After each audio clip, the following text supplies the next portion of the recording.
right into the first round of the final leg. And all the World Cup horses had had the day off the day before on the Saturday to get ready for this climax of the 1991 Volvo World Cup finals. Over 11,000 packed into the Scandinavium for this two-rounder, and the fences now depicting landmarks in Gothenburg, Swedish folklore, all beautifully designed. The flowers all from Holland, quite a sight there. It certainly is, and nothing better than to ride in an atmosphere like this. Certainly a very big course and a technically difficult course. Fence 1, fairly straightforward, rustic pulls. Second, biggish fence, but quite easy to jump. Your first major problems, 3 to 4, big rustic oxer to some white planks. The first of the major problems would be the big long combination, fence 5, up to the triple bar at fence 6 on a long 4, a short 5, 7 a narrow vertical, 8 a double vertical to oxer of white pulls, fence 9 to 10 4 strides, fence 11 again on 4 strides, 2 very big oxers the last 2 fences, both 170 wide and full at 150 high. And we join it with Beth Underhill for Canada, riding Monopoly. 27th on the points table. Now take us around the course now in a bit more depth, a bit behind those words you were saying there, Graham, with Beth Underhill. Yes, as I say, the first fence there, a rustic fence, quite an attractive looking fence to ride, so a little bit of base to ride at it, as is the second fence. You see here, again, a wide shock, so 170 wide, but a nice, those gates that you punch your horse into to get them jumping. This is a different story. A big oxer there, 170 wide, 155 high, to the white planks that's just waiting there to come and have it. And a long stride that to the planks in the middle there, and even longer going out. A lot of horses were really stretching here. And again, she moved up on the 4 strides there, and most of the horses that did it nice in 4 came and did this line better. There, 6 strides, and I mentioned the white double. I particularly mentioned that because white pulls are always more difficult to jump than normal coloured pulls. Fence 9 there, very tall vertical at 160. Move on the 4 strides there to an oxer, a little bit short to the last final oxer. Again, very big, 155 high, 170 wide. And that was our first clear round of this final leg from Beth Underhill of Canada, riding Monopoly. Tim Grubb now for Great Britain with Eva, and Tim, 26 on the points table. Yes, and Tim's done his best with this horse, but he's gone about as far as he's going to go. It's a little bit like driving a Formula 3 car in a Formula 1 race. He just hasn't got enough under the bonnet. Jumps those 2 fine. Careful, quite a careful horse, but it's the stretch that gets him. As we said, very long to the middle this. Rolled him screaming for mercy. But it wouldn't have worried Tim too much, wouldn't that? He'd have a few beers and he certainly wouldn't have lost any sleep about it.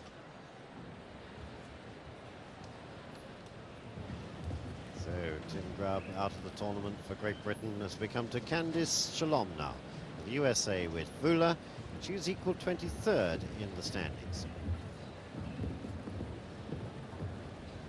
Once again, young Candice really proved the potential she has as a future international star. This was quite some round. Yes, a very good round this. Just holds him up a little bit to the plank there. It's, as I said before, a very big oxer is the rustic one, and very square as well. And jumps that long combination well, moves up on the 4 there, look.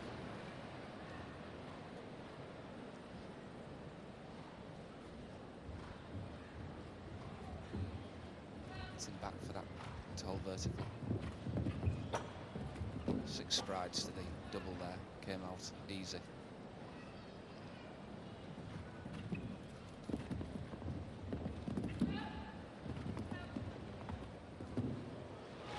And that was our second clear round. And we'll see now how Candice coped with that very difficult treble combination. Just picks off there, jumps it good, just flick behind. Long way off, but makes a good job of it. She looks good to me. Jean-Claude van Geenberg for Belgium, riding Oster Carpet's Queen. They're at 20th place on the points table.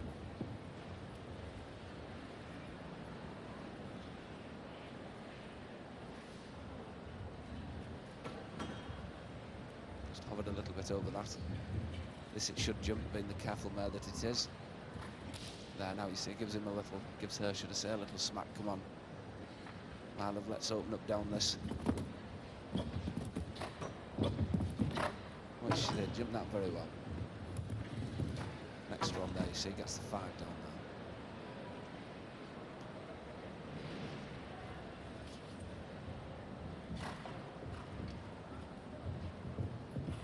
So looking at the job as she comes in there. There's always going to jump that.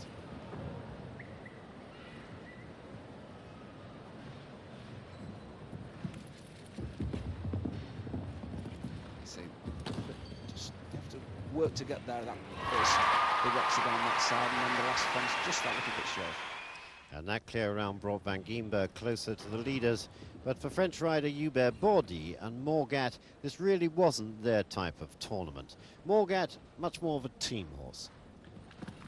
Yes, and in a team competition, they jump 2 rounds, and then the winner's decided. Over this, over 3 legs, a lot of fences to jump. A horse has to be a very, very consistent jumper to finish in the top 10 horses. And unfortunately, this chappie was just found out by the stage of the game. 2 fences down for Hubert Baudy, but for the American rider Debbie Schaffner riding Volan in 16th place on the leaderboard, this was to prove to be the round that lifted her right up the points table.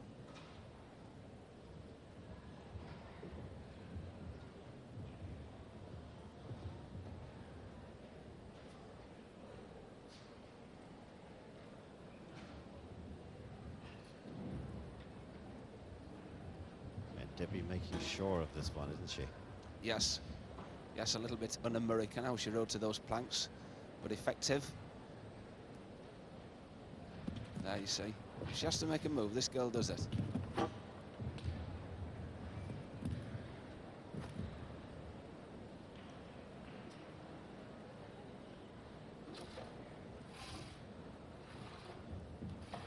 Set him up to jump that vertical very well.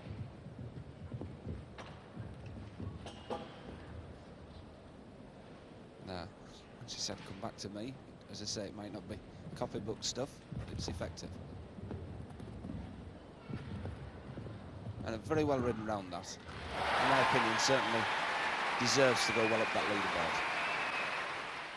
Well, that in fact put Debbie Schaffner at the top of the leaderboard at that stage, and she held that lead for some time.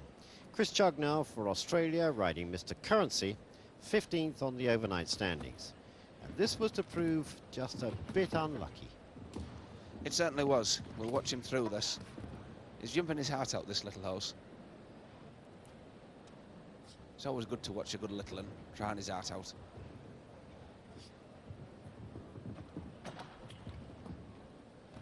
There, loses his pedal. That's not all I would think. So he's still lost it all the way down here, look. Typically Australian, give it his best shot. I'm sure it had quite a bit to do with why he never jumped the last fence.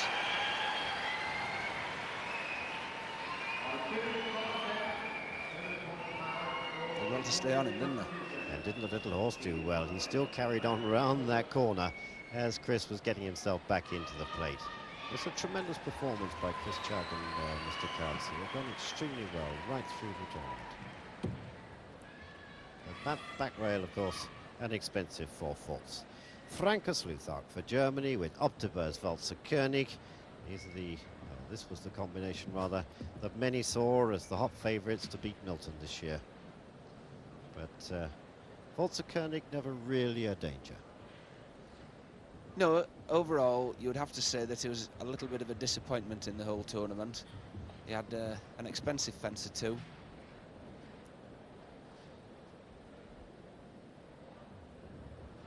And any lapse of concentration by horse, by rider, would penalise with fences throughout. Again, jumps the first part of the course very, very well.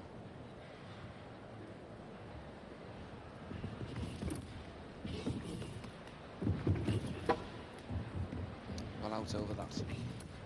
At this stage, you'd be backing him to jump clear.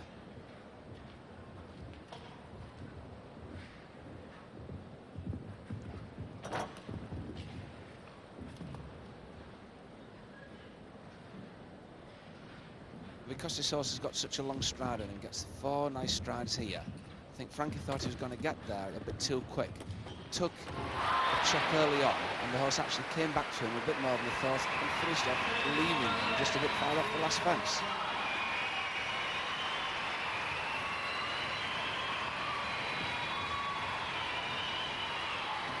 And probably just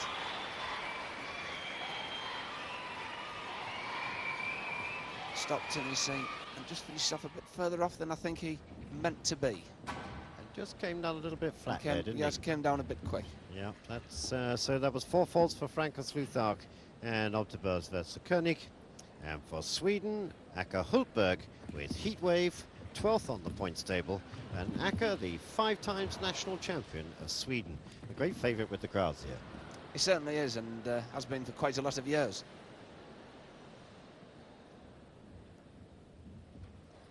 Jumps the vertical quite well, and then he just gets nervous clutch down to this double, gets 7 or 17 strides in, and that leaves him in all sort of a mess.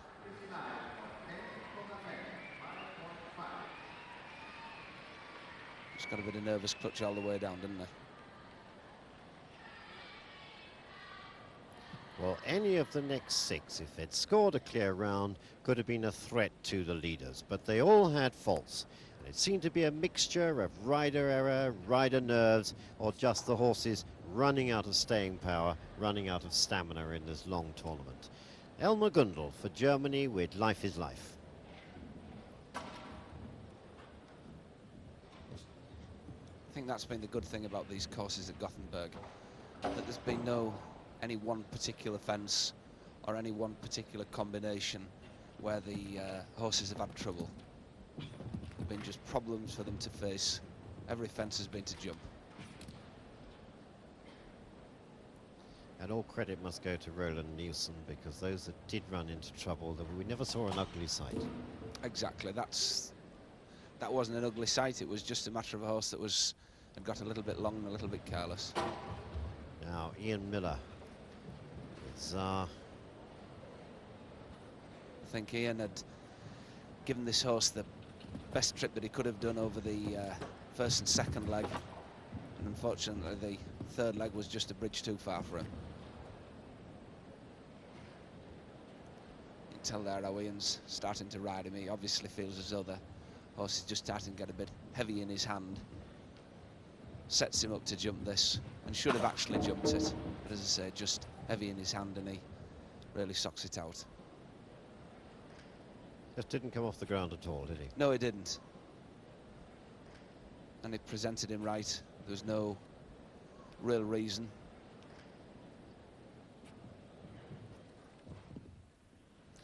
And Ann Kaczynski with Starman. And again, rider problem.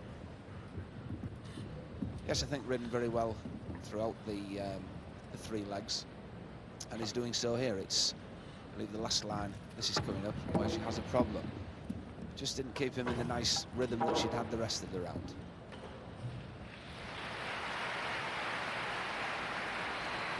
And just got a bit anxious coming down this last line.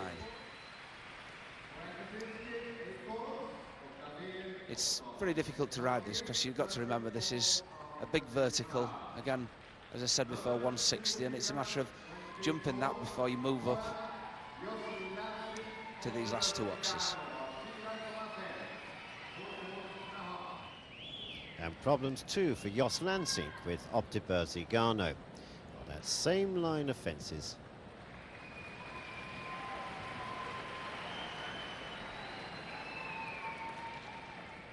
Igano just catches that front rail there on that oxer at fence 10. And it was a front rail problem for his fellow countryman Jan Tops riding Top Gunner Silla. They faulted at fence 3 and then again dropped a rail from that 10th fence. But for the USA's Jeffrey Wells riding Serengeti, it was a hind leg problem as they came into the double. It's 8A and they faltered again then, also at that big oxer at fence 10. So we were left with the top 5 now, and only 2.5 penalty points divided them. First we see them, Vigodino for France, with Akai Kidam de Rival, and he's on 2.5 penalty points. Yes, we've got down to crunch time now. The top 5, not a fence between them. The others have all had faults, so they know now it's all between them. And that's us there. You saw really giving Harvey a difficult ride to the planks. He runs to that just the same, making life difficult for himself. And at this stage, you would actually put him down to have another fence. So it's full credit to Harvey to actually get him round after that, to not have another one down.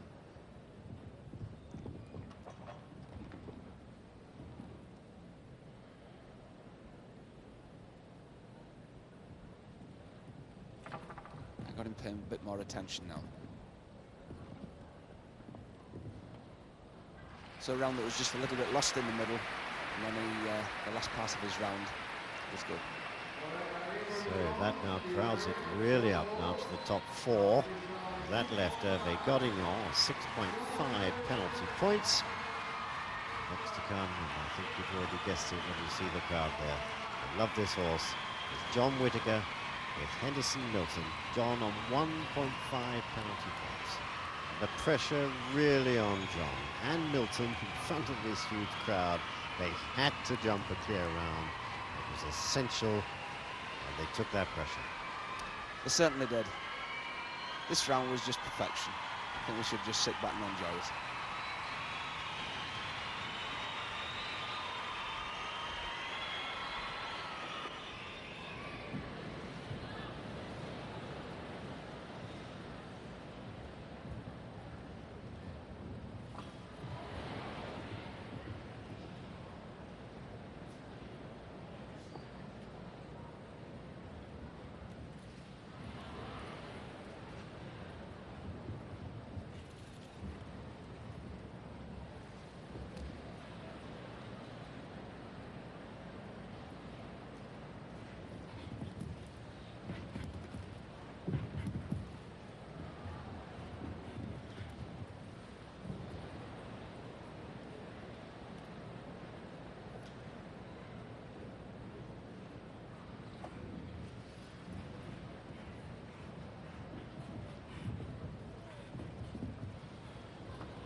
That was absolute perfection, and under the toughest conditions that any athletes could compete.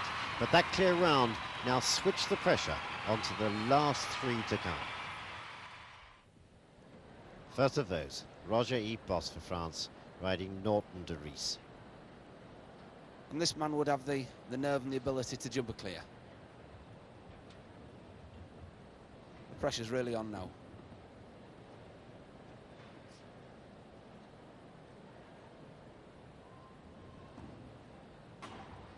Just came down a little bit close to that. Recovered again there. We'll need a good shot going in here. Jumps the middle well. Oh dear, I mean really, it was coming down when he should still have been going up. Here we see it again. Struggled here. Found it a long way off, and after they've made as many efforts over the 3 legs, sometimes they just don't put that little bit extra in that you possibly would have done on the first day. And that 4 falter moved Henderson, Milton and John Whitaker closer to the leaders. Now Nelson Purser and Special Envoy, they're only on 1 penalty point. Absolutely no margin of error for Nelson, but he is a man with a lot of experience.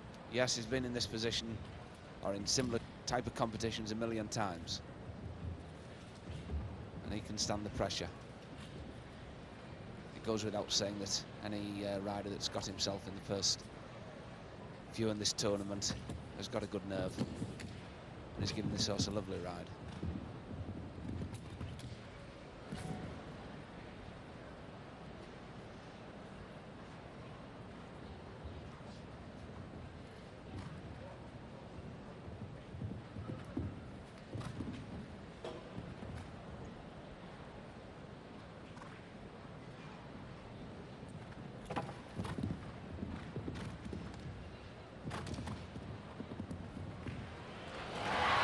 That clear round kept Pessoa in the lead with Special Envoy, albeit by a whisker over John Whitaker and Henderson Milton. Otto Becker for Germany with Optiebeurs Pamina had led since the first leg. Could they respond?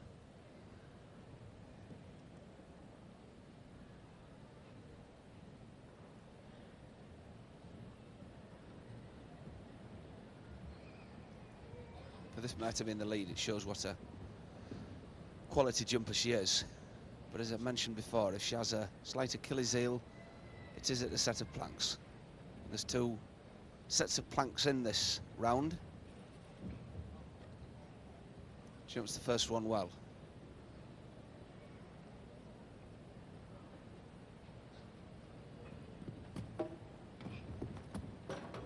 There, just flattens in the middle of that combination. That's really cost him the World Cup, the planks. And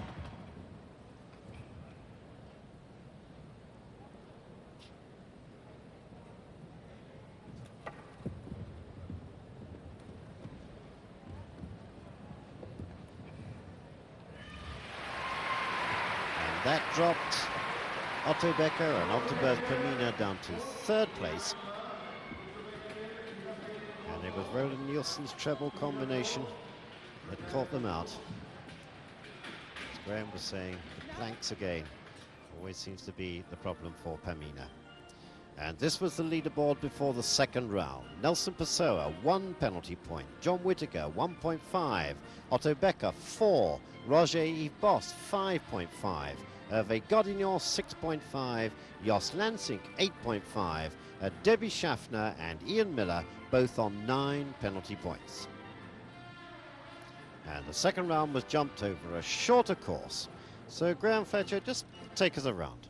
Yes, 9 fences to jump. The first fence, quite a nice oxer to start with. So again, a big 160 vertical, the second fence. The third, a double of white pulls. Very big, and this was certainly to prove the bogey fence. A vertical on the angle fence 4, triple bar 5, long 4, short 5 to the combination of 2 verticals to an oxer. Round to fence 7, some white planks again, he does love his planks. To fence 8, a big rustic oxer round to an oxer over fence 9 that jumped quite well. When Jos Lansing came into the arena, the World Cup was definitely between the top 6. The leaders at that time, and the nearest to them at equal 7th, was Debbie Schaffner and Anne Kaczynski on 17 penalty points. Lansing on 8.5 needed a clear round to stay in the game.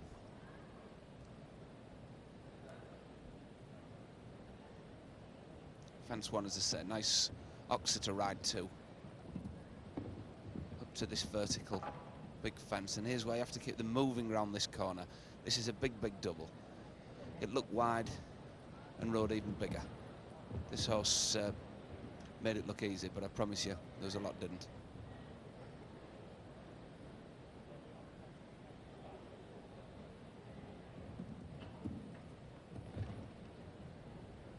Gets him back to the combination, gets the extra one in there, planks on obviously a shorter stride than the combination in the last round. So the white planks, bobs him over that, and the 3 strides here, and I thought he should have jumped that fence. Possibly a little bit disappointed.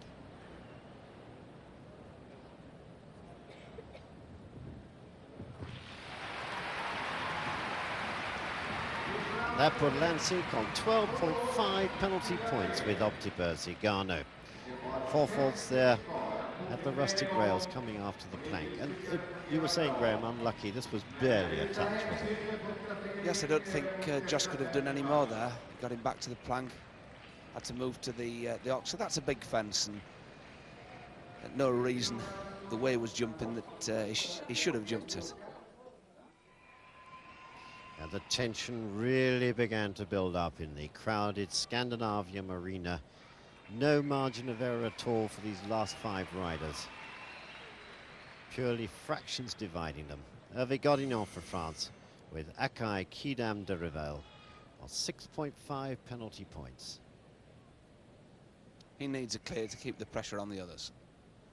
A very important round this for him.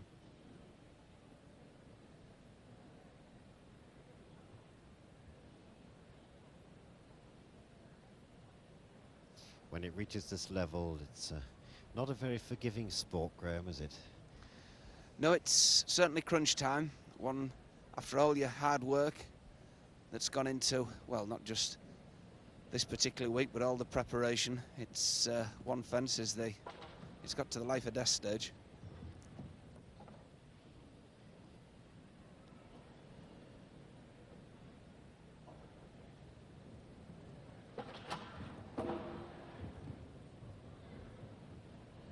And that double taking Hervé out like it took a lot of horses out. Really took a lot of jumping, that. Only the real class horses jumped it.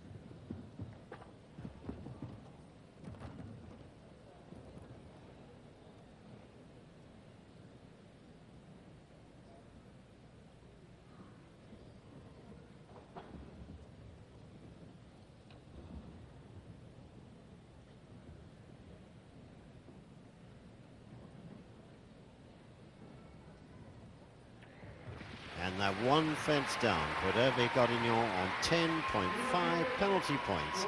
And again, it closed up. Only 4 riders now in contention.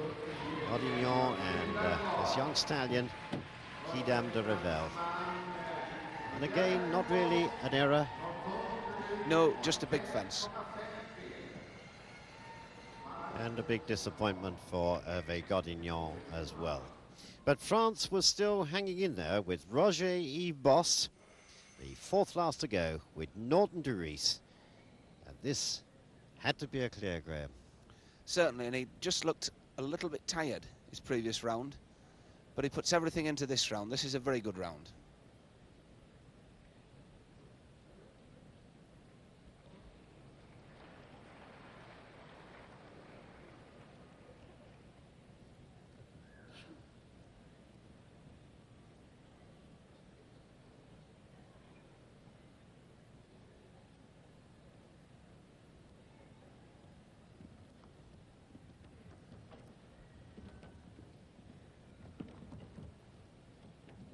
You see there how he keeps his horse moving up to the corner and round the corner. They need to be to jump it. They have to have everything going for them.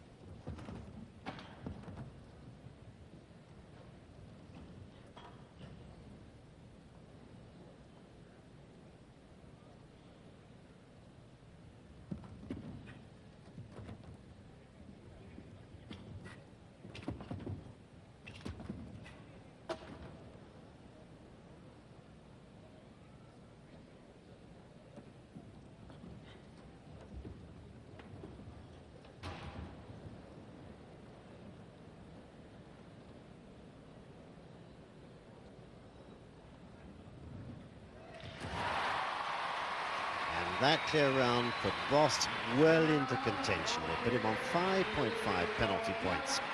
Becker was next on 4 penalty points. And then if we look at John Whitaker's score of 1.5, that means if Whitaker had a fence down, there'd have to be a jump off between Bost and Whitaker. If Pessoa has a fence down, well then he wins by that half a penalty point. Otto Becker now 4 penalty points on his scorecard with Optiebeurs Pamina.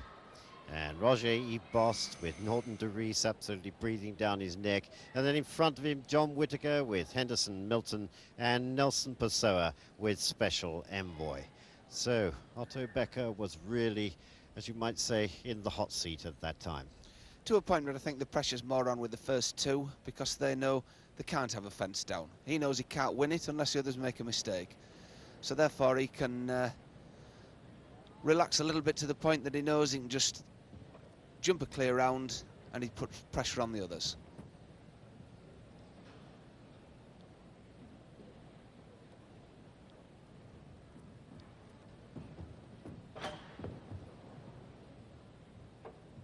Jump that double easy.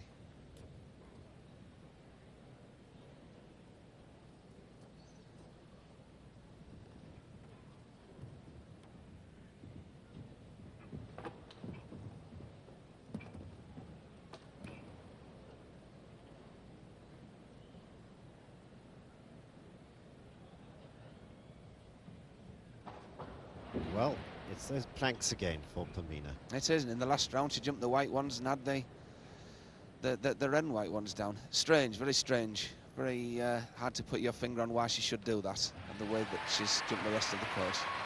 But that drops Otto Becker down the list, and Roger E. Boss now for France moves up. Becker's finished up on 8 penalty points. E. Boss, you'll remember, was on 5.5. And we see Pamina again going for these planks, and she's certainly not happy about those. No, she was a foot low there, and in comparison to the rest of the fences, that she was never liked touching. And the second last to go, John Whitaker with Henderson Milton. And if ever a horse had the crowd on his side, it was Henderson Milton. Yes, and I think it must have given John a lot of confidence how the horse jumped his last round. And certainly as far as big fences are concerned, Milton's never been found wanting. So he has that on his side too.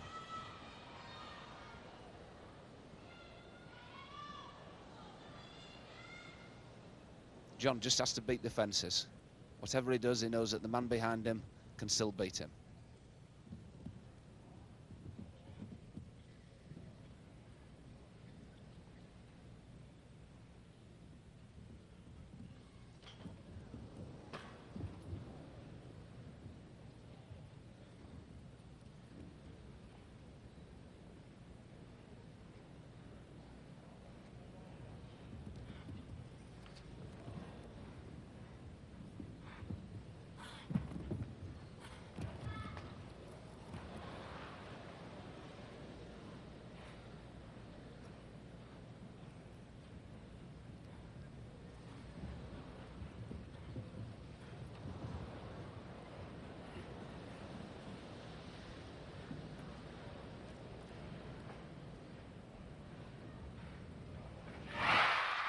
John Whitaker and Henderson Milton scoring that magic clear.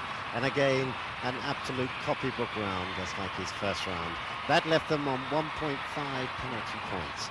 And Pessoa, the last to go, was only on 1 penalty point. So in racing, they talk about a whisker or a nose or the shortest of short heads. This one's very, very narrow. Yeah, John's face there. He beat the course, now it was up to fate.